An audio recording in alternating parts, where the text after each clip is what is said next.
protagonista di questa storia è un ragazzetto tutto pelle e ossa. Grazie alla sua furbizia è riuscito a raggirare una delle creature più scaltre che camminano sulle nostre terre. Questo folletto non ama gli avari né i curiosi, vi osserva nel sonno e talvolta ve lo porta via.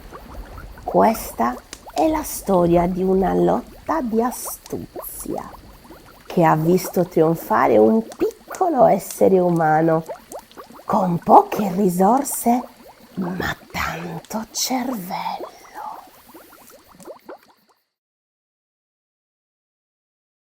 Antoneddu e il tesoro. Si narra di un bambino chiamato Antoneddu che non voleva mai andare a letto perché a dormire gli sembrava di perder tempo. Lui giocava tutto il giorno nelle campagne di tempio e non si preoccupava troppo delle faccende di casa. Non andava a scuola perché il paese era troppo lontano e comunque non c'era nessuno a portarcelo con la forza. Che bella vita, direte voi, niente scuola e giochi tutto il dì. Ma Antoneddu faceva fatica a vivere. Il cibo era poco e l'acqua la prendeva dal fiume. Non c'era nessuno a curarlo quando si ammalava e i suoi panni erano sempre sudici. Per mangiare doveva rubacchiare dai campi dei contadini. Ma lui era scaltro, così nessuno l'aveva mai beccato. Inoltre era molto coraggioso e per questo non aveva paura delle schioppettate. Arrivò una notte in cui iniziò a sentirsi un po' strano. Durante le poche ore che dormiva, il sonno non era mai fatto di filato. Sentiva nel petto come un grande affanno e non riusciva a muoversi dalla posizione in cui era. Rimaneva costretto con la faccia verso il soffitto e non poteva spostare nemmeno un ditino. Questa strana ed angosciante sensazione andò avanti per giorni e giorni, che poi divennero settimane. Antoneddu era così sempre più stanco, senza energie, e la voglia di giocare si spegneva sempre di più. Non solo, tanta era la sua debolezza che i suoi sensi vennero fiaccati. E così un giorno venne colto sul fatto da un contadino mentre rubava le sue mele. «Cassau in faina!» esclamò quello imbracciando il fucile. «Cosa stai facendo, razza di ladruncolo? Nara! Sei tu che mi rubi sempre le mele?» Antoneddu, colto sul fatto, non sapeva proprio cosa fare. Troppo stanco per affabulare il contadino, pensò che forse l'unica via di salvezza fosse impietosirlo un po'. «Signore», iniziò lui, «non mi spari, la prego. Ho solo tanta fame e le sue mele sono tanto buone». «Lo so bene che sono buone, buonissime, le migliori del paese», lo assecondò il bambino. «E allora se le vuoi, devi pagarmele». «Ma signore, io non ho soldi». «Allora verrai a lavorare per me». Antoneddu, che non aveva voglia manco di andare a scuola, figurarsi di lavorare, replicò lesto: «Non posso, signore, sono terribilmente stanco.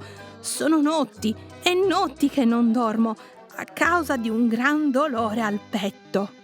L'uomo abbassò il fucile e lo guardò con occhi sospettosi. «Stanotte, allora, appena ti sentirai oppresso, apri gli occhi e ci troverai subundaccio. Devi rubargli uno dei suoi berretti e costringerlo a lasciarti in pace. Se sarai bravo, potrai tenerti il suo tesoro». Antoneddu saltò sul posto, sorpreso da quella notizia. «Ma bada, che se domani non tornerai qua bello riposato e pronto per lavorare, ti verrò a cercare per tutta tempio, fin quando non ti troverò. E allora vedrai cosa ti combino». Antoneddu tornò a casa tutto rinvigorito all'idea di mettere le mani sul tesoro. Accese un lume sul comodino, si mise a letto e si coprì con le coperte sino al naso. E attese. il sonno arrivò e mentre faceva dolci sogni di buon cibo e una casa calda, sentì il petto che si faceva sempre più stretto.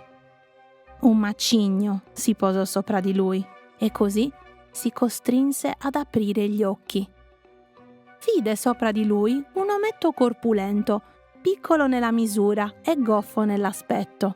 Era abbigliato a festa, ma un po' a casaccio, con 7 capelli rossi che pendevano sghesci, a volte da un lato, a volte dall'altro.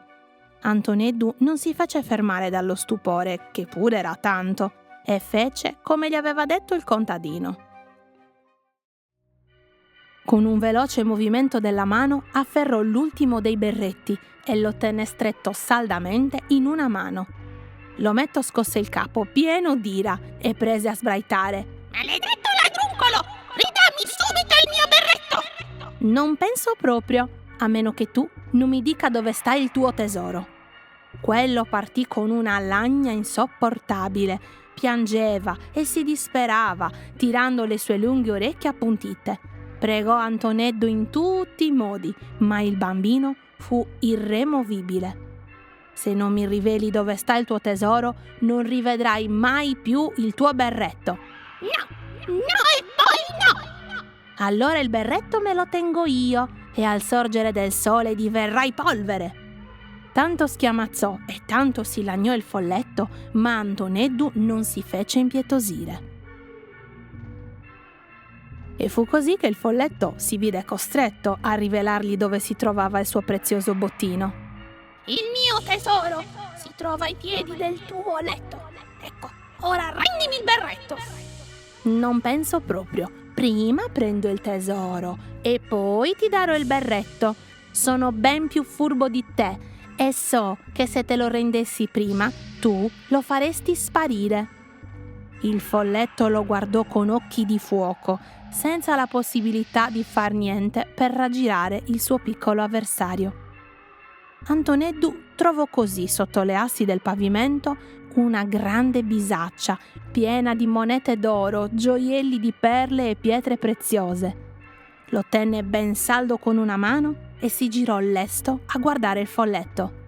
«Bene, amico, ecco il tuo berretto!» E detto questo, lo lanciò tra la cenere del caminetto ormai spento. Quello gridò con orrore, ma non osava toccarlo per paura di sporcarsi le sue candide manine.